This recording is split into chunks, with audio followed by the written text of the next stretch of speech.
We play and call it work. Matthew's Thoughts. Hey everybody, Matthew here from MiniWarGaming.com, and welcome to another episode of Matthew's Thoughts, the show where I give you my thoughts on the topic of the day. And the topic of today are books 4, 5, and 6 of the... What?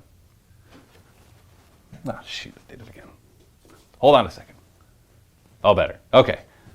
Today I'm going to talk about books 4, 5, and 6 of The Beast Arises. Now, if you don't want spoilers, I will try to start off with maybe like a 1 or 2 minute brief how I feel about them. And then after that, I will continue to talk about them in more detail.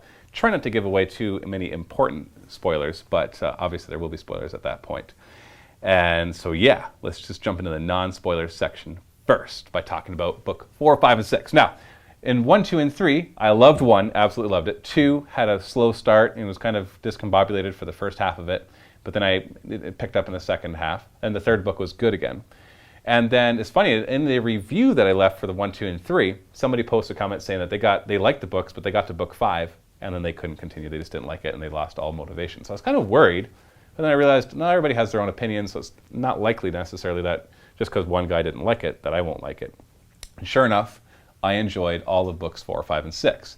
Now, in book 5, it was rather confusing because they dealt with a large naval engagement as well as in one of the other books. And that was confusing because there were so many names. They just kept referring to all the ships by their names. And so it'd be like, the whatever, and the whatever, and the whatever, and the whatever, and the whatever moved over here, and the whatever, and the whatever moved over here, and then Captain so-and-so of the whatever over here moved to here, to whatever, over whatever. And I'm just like, I have no idea what's going on. It actually took me a good portion of book 5 to kind of figure out what the heck was going on in that part of the story. Now, I know I could just go over and reread it and reread it and reread it, but I don't want to do that. I'm reading a book. It's entertainment. I just want to get through it, and I really enjoy it. Now, by the end of book 5, I found that it was fine, that I still really enjoyed it. And overall, I've really liked books 4, 5, and 6. And so basically the story continues. This is the part where there could be spoilers. So if you don't want spoilers, you can stop now, just with the final thought of, I'm really enjoying the series. I have number 7 coming in the mail, and I can't wait to get it because it's really exciting. We have all sorts of cool battle stuff going on. We have some intrigue. They've brought in other Xenos species. They've brought in other races. And I especially love the mystery behind this orc attack. Now, we've got 12 books in total, so obviously it's a while before we're going to get to a conclusion. But it's more than just an orc wog. Let me just put it that way. That there's something different about these orcs, and it slowly kind of new things get revealed in each book, in a sense. And I really like that. I like that kind of mystery and that kind of reveal. And it seems that their pacing for that is really good. So they've worked together really well for that. It also feels like, even though there's different authors, that they're working together really well, and that their writing styles even kind of match up. Obviously, they're very different writing styles, but they flow together, whereas you wouldn't think that for 6 books, 6 authors. You'd think it'd be all over the place. And some of them are harder to follow than others, but I don't know if that's their writing style or just because they use so many names. Like in the second book, they jumped from thing to thing to thing to thing to thing, and we went through so many planets and so many names, I had no idea where I was. And in book 5, there were so many ship names that I just couldn't keep up with all of them. And so I don't know if that was a writing style or if that was just kind of what happened, but they could have done better in that aspect. But other than that, I'm really enjoying the several storylines that are interweaving together, not just one of them, but actually several of them that I actually really like. And I'm looking forward immensely to seeing what happens in book 7. Spoiler-free part done. Now we'll go into the spoiler part, starting off with book 4. So book 4 covers the last wall. Now this has more than one meaning because the Imperial Fists are kind of the wall, and so the last wall being, of course, the last wall. I don't know how much I want to say here just for spoilers, but it also is because there's the fight at Earth. And, oh, by the way, if you don't want spoilers, don't read the back of these books, because some of them actually reveal what happens at the end of the book. And I remember reading one, I'm like, whoa, I'm already 3/4 of the way through the book, and I haven't read that part yet. You just gave something away. So yeah, if you don't like spoilers, don't read the back of the book, but then you wouldn't be watching this part of the video either. So this one, Earth is in panic, there's nobody to protect them, and there's an orc moon there, and it's just like pandemonium. You hate the High Lords of Terra so much when you read these books because they're all a bunch of bureaucratic jerks that don't care about anybody except themselves, and they're just they're stupidly naive. And they do such a good job in these books of making you just want to go in there and wring their necks and be like, why aren't you doing your job properly or at all? And they do that really well. And then they have this huge desperate attack against the Orc Moon, where they actually rally millions of just regular people.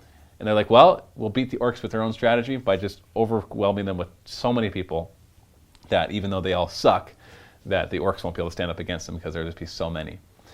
And so we have that fight. I don't want to tell you what happens with it because it's a big part of it, but it's tremendously well documented, and it's really, really exciting.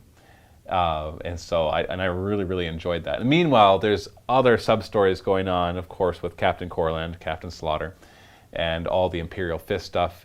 And I don't think it's in this one. I think it's in book 5 that they introduce. Yeah, I think they introduce the other one in book 5. I've just read these. Like I read these in about. It takes me a couple days to get through one of them, and so it's only been like a week since I've read this. But since I've read 3 books within like the matter of a week and a half, that sometimes like the things get garbled up. So I don't want to, and I also don't want to give stuff away too. So I'll just let you enjoy that. So I really enjoyed this. It's very well written. It has a good pacing to it. They really get you to buy into the characters, both the ones that you love and the ones that you hate, and they really make you feel the plight of humanity there. So that leads us to book number 5. Now, book number 5 was kind of like book number 2 in the sense that it was hard to follow, but it wasn't hard to follow because they jumped from thing to thing to thing, but because he used a lot of different ship names. Like, I just open it up. Let's see if I can find some examples right away. So the first chapter doesn't... Yeah, there's like the Eternal Crusader, then... Oh no, we're back to the Palace of the God Emperor. Oh yeah, with some really cool stuff ends up happening. As you can see by the cover of Throne World. Now, Throne World, I didn't realize actually referred to Earth. I thought maybe Throne World was like an Eldar world because there's a picture of an Eldar. Eldar are involved in this, but not necessarily in the way you might think. And you get to really, really appreciate Harlequins. Let me just put it that way. Guy Haley does a great job of having, showing what they can do and why they're so awesome. They don't actually work that way on the tabletop. They're not nearly as awesome as the way that they portray them here, but that's usually the way it is. Space Marines also aren't as awesome on the tabletop as they are in the books, so you got to make the game a game, right? It's not going to always be like the fluff. But it opens up with some really exciting stuff that are involved with the Eldar and the Harlequins, and really, really interesting, some mystery there, and starts to shed light on a bigger picture of what is actually going on, but just starts to. It doesn't really give too much away. And then we have a lot of, a whole other story of another Imperial Fist chapter, the Black Templar, and one of the Black Templar fleets and its engagement with some Iron Warriors as well. And that's in this one, right?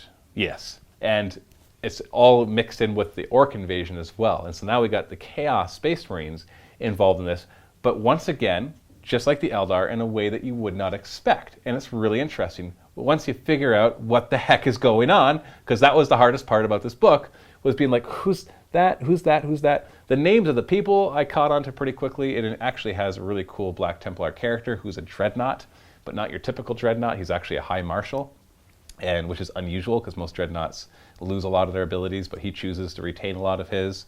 But he's still a dreadnought, and Guy Haley does a really good job of writing that character because he's a space marine, but he thinks and acts like a dreadnought, but not dumb, more just is his personality and the way that he approaches things. It's really, really convincing. And you feel that, that's how a dreadnought would act if he had more sentience than a normal dreadnought. Most dreadnoughts are just kind of like, yeah, I'll go whatever you want me to do.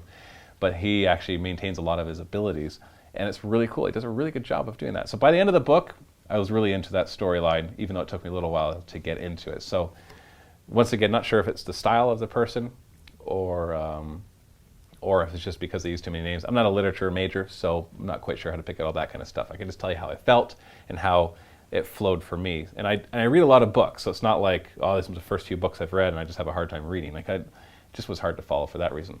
And finally, book number 6, which has left me really, really wanting more for book number 7, Echoes of the Long War. Now, obviously, with the picture of an Iron Warrior on the front, this is involving the Iron Warriors again. And it continues the storyline of the Iron Warriors and the other ones. You know what? I got it backwards. I apologize. The ship things that were really confusing was actually in this book. So sorry, Guy Haley. It was actually David Geimer who did that to me. Because this one, it wasn't until here that we started having the bigger ship battles and the naval engagements. So I got that backwards. Like I said, I'm having a hard time keeping track of which book had which, because I read them all in rapid succession. So it's, they all kind of blur together. So this one had that problem. So this one wasn't as hard to follow, but it totally went off in a tangent. And it was really interesting because it reveals more about the orcs, and also stuff with the Iron Warriors happens that you just don't expect. And this one continues that story, and also continues with some other really interesting politics happening back on Earth with the Captain Corland there, and Grand Master of the Officio Assassinorum, who's been a main character throughout all 6 books. And I love their storylines, by the way. I love the storylines of the Grand Master of the Officio Assassinorum, however you say it, so the Grand Assassin. I love Captain Corland's storyline. I love the Adeptus Mechanicus storyline. That is throughout the whole thing. I think it's book 5, and maybe it's in book 5. But it's at least in book 5, and then also book 6, you have a lot more going on with the Adeptus Mechanicus and something that they're doing. So you have all these players working together, and it's a really cool story. I just absolutely love it, so I'm just going to keep saying that. And now this is one that you don't want to read the back of the book. I'm not even going to tell you what it says on the back of the book. Don't read the synopsis for this book, because it gives away something that happens literally at the end of this book. I don't know why a synopsis would give away the ending of a book, but it absolutely does. It's not the end of the world if you figure out what it is, but it's nicer to be left as a surprise. I'm not a big fan of spoilers. My wife loves spoilers. I don't like spoilers. So this is really cool because it continues the storyline of the Adeptus Mechanicus and what their machinations are. It continues Captain Corland's story and really advances that a lot. It continues Grandmaster Vangarich's, or however you say his name. He's in there, but not as much. Like, he's definitely part of the story, but not as much as some of the previous books. And it continues the Imperial, or the Black Templar and Iron Warrior story. And that gets really, really interesting and has some very important ramifications for later in the war. So they've learned more about the orcs and more unusual things about the orcs, and it's just fascinating. I find it totally fascinating what they've allowed the authors to do with the orcs, which is normally totally out of what we would think that is allowable for what orcs are capable of doing. And that's all I'll say about that. So, my recommendation, this series is awesome so far. I've been really enjoying it. Obviously, everybody has their own taste, so your taste may differ, but pick up the first book, read it, and if you really liked it, then you'll probably like the rest of the series too, because they're well written. It's a cool story. There's a couple spots, like in book 2 and I guess in book 6, where it can start to get hard to follow all the names they throw at you. Maybe you're better at remembering names than I am, so maybe it won't be as big a deal. But the story is well worth the journey through it, and I can't wait to find out what happens next in book number 7, which is on its way to me right now in the mail. And so once I get that and read through it, I'll make sure to do a review on that one too. So what do you think about the books? Have you read them? Will you read them? Do you care? If you're at this point, you must at some point. Leave a comment below to let me know what you think about the books, or my thoughts, or anything else, or things you want me to cover in future shows. Thanks for watching. Happy wargaming.